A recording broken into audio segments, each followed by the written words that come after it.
Hello student, good afternoon. आज हम लोग कक्षा 12 के अर्थशास्त्र का इकाई 4 पढ़ेंगे, पूर्ण प्रतिस्पर्धा एवं बाजार संतुलन।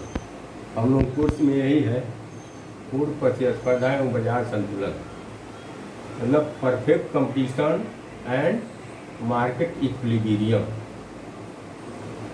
पूर्ण प्रतिस्पर्धा का मतलब होता है पूर्ण प्रतियोगिता या परफेक्ट कंपटीशन। पूर्ण प्रतियोगिता, परफेक्ट कंपटीशन। तो पूर्ण प्रतियोगिता मतलब पूर्ण प्रतियोगिता बाजार के बारे में हम लोग अध्ययन करेंगे। पूर्ण प्रतियोगिता बाजार वह होती है जिसमें क्रेताओं विक्रेताओं की संख्या बहुत ज़्यादा होती है। क्रेताओं विक्रेताओं को पूरे मार्केट का पूर्ण ज्ञान होता है, वस्तुएं समरूप होती हैं तथा उद्योगों में फर्म के आने जाने की पूर्ण स्वतंत्रता होती है। इसलिए मार्केट की कीमत जो होती है एक समान होती है। तो पूर्ण प्रतियोगिता बाजार में, जैसे बाजार में बहुत ज़्यादा क्रेता विक्रेता हैं, बहुत सारे वस्तुओं को लेकर बेचने के लिए आए हैं, तो उनमें आपस में कंपटीशन होता है कि हमारा सामान ज़्यादा बिके, इसलिए वो कीमत को बढ़ाते नहीं हैं। और जो क्रेता होता है उसको पूरे मार्केट का ज्ञान होता है कि जब कोई एक विक्रेता यदि अपने कीमत बढ़ाना चाहे तो वो वहाँ सामान नहीं खरीदेगा, वो मालूम वहाँ सामान इस रेट से मिल रहा है, इसलिए सारे दुकानदार एक रेट एक कीमत पर ही बेचते हैं। पूर्ण प्रतियोगिता की विशेषताएँ क्या हैं? पहला है विक्रेताओं की अधिक संख्या। पूर्ण प्रतियोगिता बाजार में जो विक्रेता बेचने वालों की संख्या बहुत अधिक होती है, इसलिए कोई अपने सामान को अधिक बेचकर कीमत को प्रभावित नहीं कर सकता है। दूसरा है एक रूप वस्तु।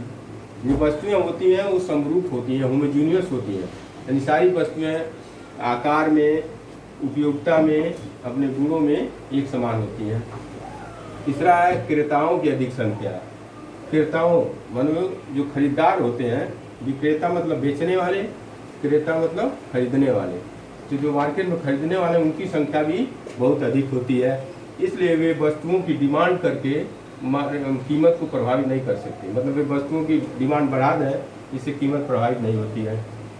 चौथा, फर्मों का स्वतंत्र प्रवेश व बहिर्गमन, मतलब उद्योग में जो फर्म है, कुछ नई फर्म आ सकती हैं और पुरानी फर्म बाहर जा सकती हैं, उनके लिए स्वतंत्रता होती है। बाजार के बारे में पूर्ण ज्ञान, क्रेता विक्रेता को पूरे मार्केट का पूर्ण ज्ञान होता है।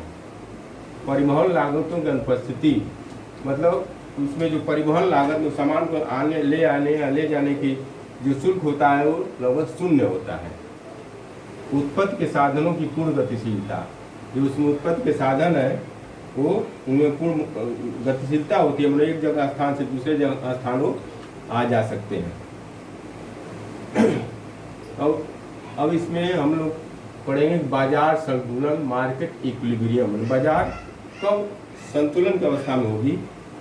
तो बाजार, अर्थशास्त्र के अंदर बाजार से अभिप्राय उस समस्त क्षेत्र से होता है जहाँ किसी वस्तु के क्रेता और विक्रेता परस्पर प्रतिस्पर्धा करते हैं। ये अर्थशास्त्र में बाजार का जो अर्थ है ये होता है कि उसमें जो क्रेता विक्रेता हैं आपस में कंपटीशन करते हैं, परस्पर प्रतिस्पर्धा करते हैं, जिससे कीमत एक समान रहती है।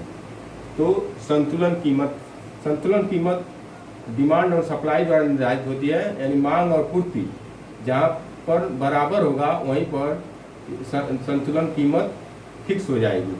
जैसे इसको हम फिगर से समझ सकते हैं, ये हमारा एक्स एक्सिस है, ये वाई एक्सिस है, इस पर हम उत्पादन को दिखाएंगे, इस पर हम उत्पादन को दिखाते हैं, उत्पादन, इस पर हम कीमत को दिखाते हैं। एक्स एक्सिस पर उत्पादन और वाई एक्सिस पर कीमत।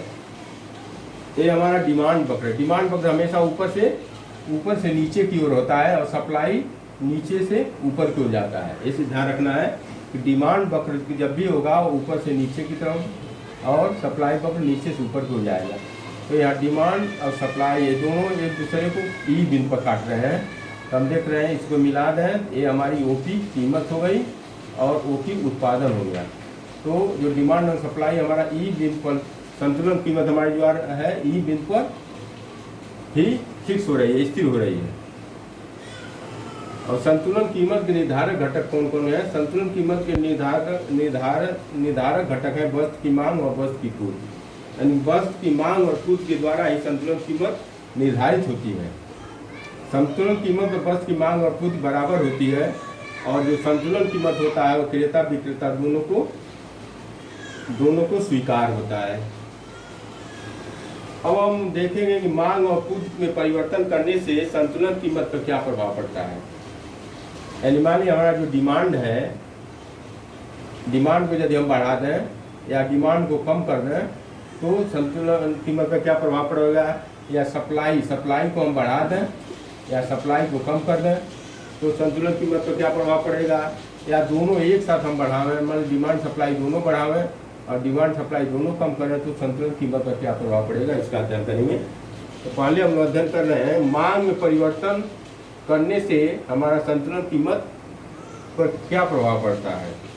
तो हम देख रहे हैं ये हमारा एक्स एक्सिस है, ये वाई एक्सिस है,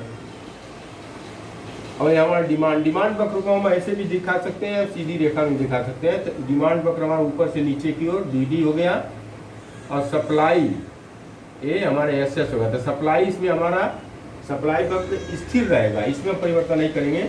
हम डिमांड को बढ़ा दें, डिमांड हमारा डी है तो इसको हमने D1 कर दिया, यहाँ पर ले आ दिया। तो D1 को हमने डिमांड वक्र को बढ़ाया तो सप्लाई वक्र को हमारा E1 बिंदु पर काट रहा है। जो नया हमारा डिमांड वक्र है वो सप्लाई वक्र E1 काट रहा है। अब इसको हम यहाँ से इस संतुलन बिंदु को बढ़ाते हैं तो हम देखते हैं हमारा जो कीमत OP से बढ़कर OP1 हो जाता है। अब फिर इसको हम नीचे लावें उत्पादन वक्र पर तो हमारा उत्पादन OQ से OQ1 हो जा रहा है। अब इसमें हम देखते हैं जब हम डिमांड बढ़ा रहे हैं तो हमारा जो कीमत है वो भी बढ़ रही है और उत्पादन दोनों बढ़ रहा है।